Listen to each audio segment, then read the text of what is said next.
చూస్తున్నారు the kitchen YouTube channel.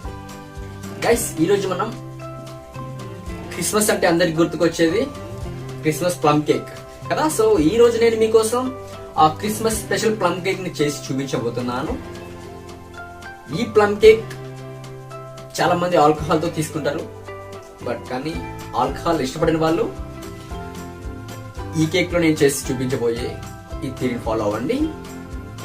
మీరు ఖచ్చితంగా క్రిస్మస్ కి అందరూ ఆ టేస్ట్ చేసే ఆ రుచిని మీరు కూడా అనుభవిస్తారని ఆశిస్తున్నాను. మీరు కూడా ఖచ్చితంగా ఈ రెసిపీ ట్రై చేయండి. మీ ఫ్యామిలీకి, మీ ఫ్రెండ్స్ అందరికీ మీ చేసిన వంటని రుచి చూపించండి. ఓకే, మీరు ఇంకా మా ఛానల్ ని సబ్స్క్రైబ్ చేసుకున్నట్లయితే కింద కనిపిస్తున్న సబ్స్క్రైబ్ బటన్ క్లిక్ చేయండి. మేము అప్లోడ్ చేసే మరిన్ని వీడియోస్ మీరు నోటిఫికేషన్ గా పొందాలనుకుంటే పక్కన ఉన్న బెల్ ఐకాన్ ని కూడా 2 సార్లు క్లిక్ చేసి మరిన్ని అప్డేట్స్ పొందండి.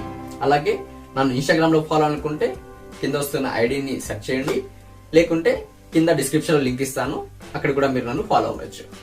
ఓకే, ఈ క్రిస్మస్ ప్లమ్ కేక్ వైన్ కు బదులుగా నేను non alcoholic like orange juice, okay, ఈ ఆరెంజ్ జ్యూస్ తో నేను మీకు ఈ క్రిస్మస్ ప్లమ్ కేక్ తయారు చేసి చూపించబోతున్నాను. ఈ ప్లమ్ కేక్ ని నేను ఓవెన్ లో బేక్ చేస్తున్నాను. మీ ఇంట్లో ఓవెన్ ఉంటే ఈ రెసిపీని కంప్లీట్ గా ఫాలో అవ్వచ్చు. ఒకవేళ ఓవెన్ లేదనుకుంటే కింద డిస్క్రిప్షన్ లో ఒక లింక్ ఇస్తాను, ఆ వీడియోని చూస్తూ మీరు ఫాలో అయిపోయి ఓవెన్ లేకుండా ఇంట్లోని ఎలా తయారు చేసుకోవాలో.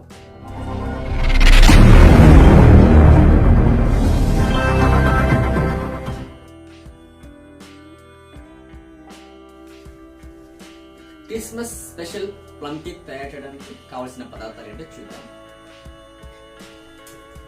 డ్రై ఫ్రూట్స్ అన్ని నేను కట్ చేసి పెట్టుకున్నాను. అందులో almonds 50 grams, cashew nut 50 grams, raisins 25 grams, tutti frutti 25 grams, dates 25 grams seedless, అలాగే 2 ఇలాచీ, 2 చిన్న ముక్కలు చెక్క,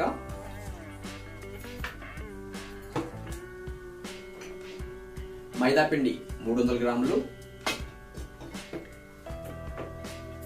butter room temperature butter 300 grams,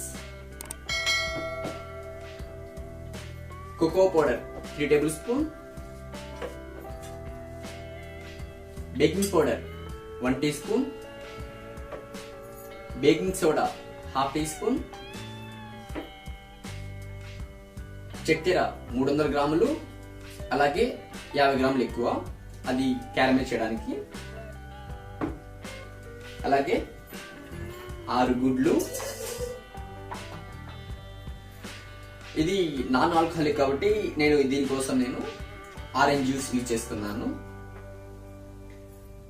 ఒకవేళ మీరు ఆల్కహాలిక్ బేస్ తో చేసుకోవాలనుకుంటే ఇప్పుడు మనం ఏమైనా సోక్ చేస్తాం కదా, వీటిని ఒక 1 week or 10 days or 20 days కానీ మీరు సోక్ చేసుకొని తయారు చేసుకోవచ్చు. అలాగే క్యాష్యూ నట్స్ అండ్ ఆల్మండ్స్ పైన డెకరేట్ చేయడానికి నేను పక్కన పెట్టుకున్నాను. ఇంకెందుకు ఆలస్యం, వీడియో స్టార్ట్ చేద్దామా? Let's watch it. ముందుగా ఒక మిక్సీ జార్ తీసుకుందాం.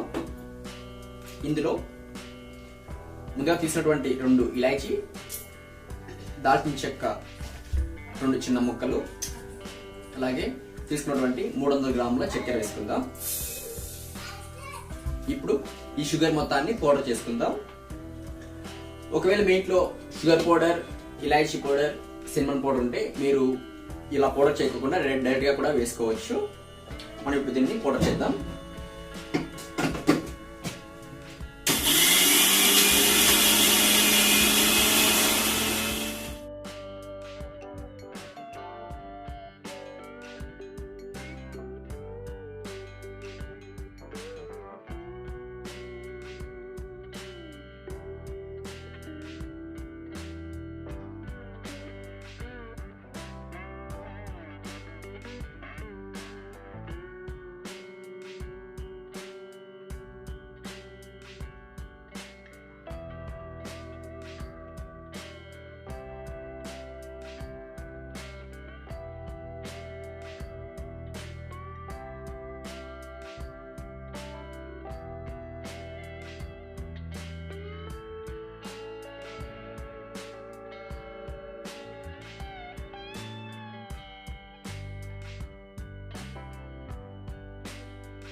తర్వాత ఒక బౌల్ తీసుకొని ఇందులో ముందుగా మనం కట్ చేసి పెట్టినటువంటి almonds, cashew nuts, raisins, tutti frutti,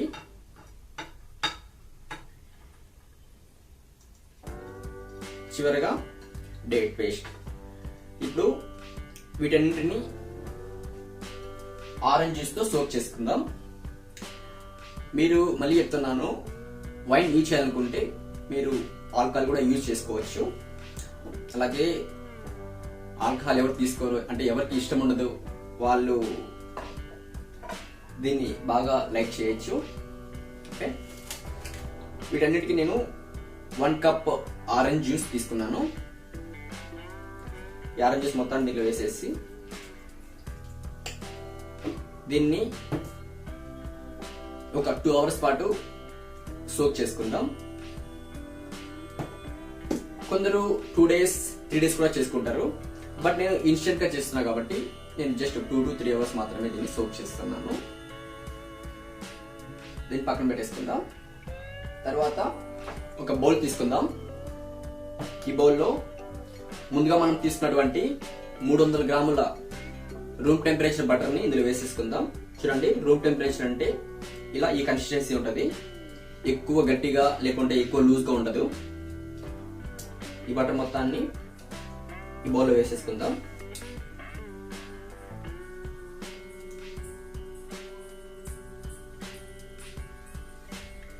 తర్వాత ఒక సీవర్ తీసుకుందాం. ఇందులో ముందుగా మనం పౌడర్ చేసి పెట్టినటువంటి పౌడర్ షుగర్ ఇందులో మొత్తం వేసేసుకుందాం.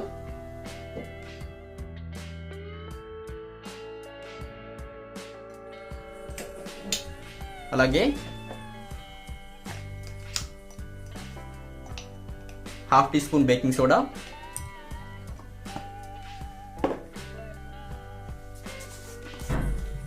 1 teaspoon బేకింగ్ పౌడర్,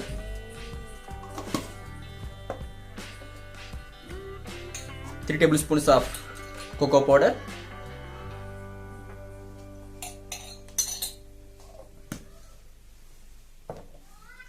అలాగే ముందుగా మనం తీసినటువంటి 300 గ్రాముల మైదాపిండి వేసుకుందాం.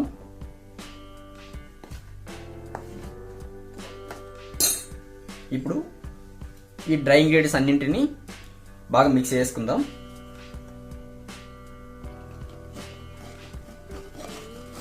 ఈ ఇంగ్రీడియంట్స్ అన్నింటినీ బాగా ఇలా కలిపేసుకుందాం.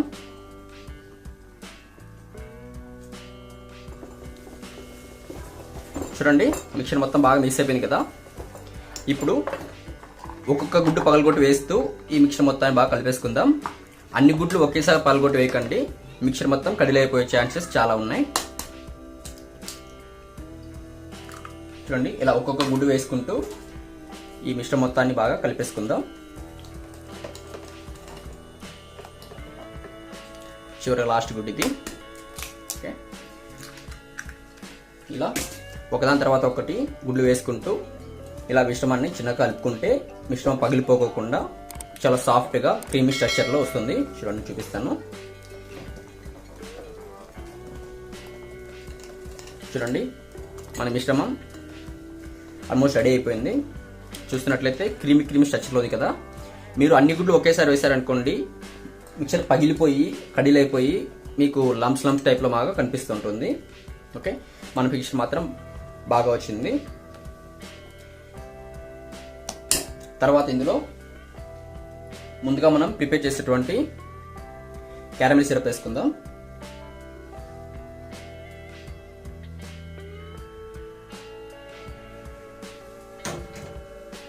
ఈ మిశ్రమాన్ని కూడా మొత్తం బాగా కలిపేసుకుందాం.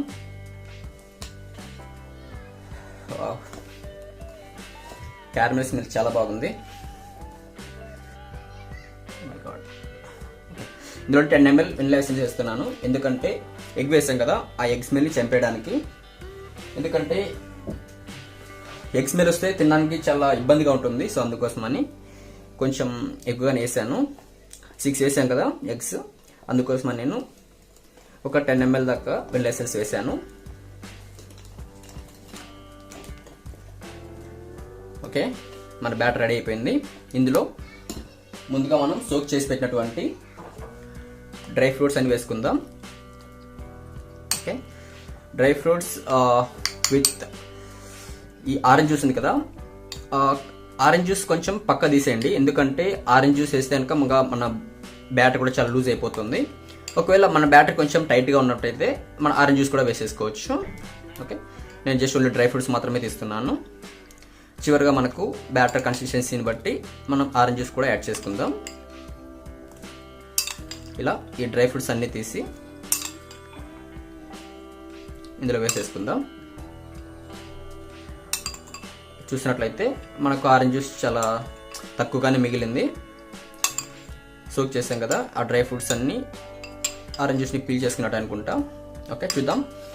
మన బ్యాటర్ కన్సిస్టెన్సీని బట్టి మనం ఆరెంజ్ జ్యూస్ యాడ్ చేద్దామా వద్దా అని ఆలోచిద్దాం లాస్ట్లో. ఓకే, ఇలా ఈ డ్రై ఫ్రూట్స్ అన్నీ బాగా కలిపేసుకుందాం. డ్రై ఫ్రూట్స్ అన్నీ బాగా మిక్స్ అయిపోయాయి.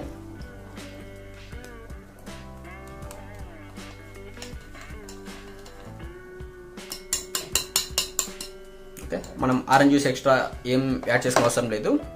ఇప్పుడు ఈ బ్యాటర్ పక్కన పెట్టేసుకుందాం.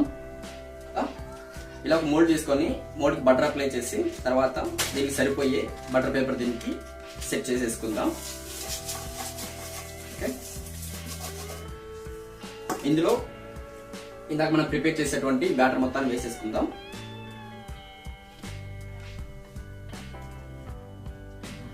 ఇలా బ్యాటర్ మొత్తాన్ని మోల్డ్ వేసిన తర్వాత ఇలా దీన్ని ఇలా ట్యాప్ చేయండి, ఎందుకంటే ఇలా ట్యాప్ చేయడం వల్ల దీని లోపల ఉన్నటువంటి ఎయిర్ బబుల్స్ అనేటివి ఫిల్ అయిపోతాయి కదా, సో అందుకోసం. తర్వాత దీనిపైనుంచి గార్నిషింగ్ కోసం రేజిన్స్,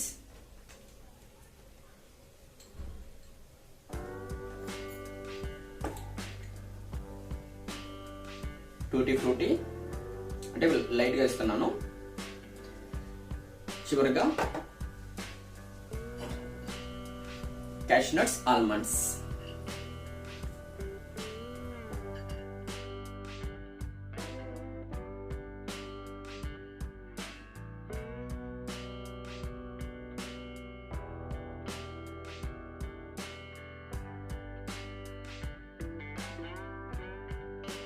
తర్వాత ఈ మోల్డ్ తీసుకెళ్ళి ముందుగా మనం ప్రీహీట్ చేసేటువంటి ఓవెన్ లో ఇది పెట్టేసుకుందాం. ఇప్పుడు ఈ కేక్ ని 40 నుంచి 45 మినిట్స్ 180 degrees లో బేక్ చేసుకుందాం.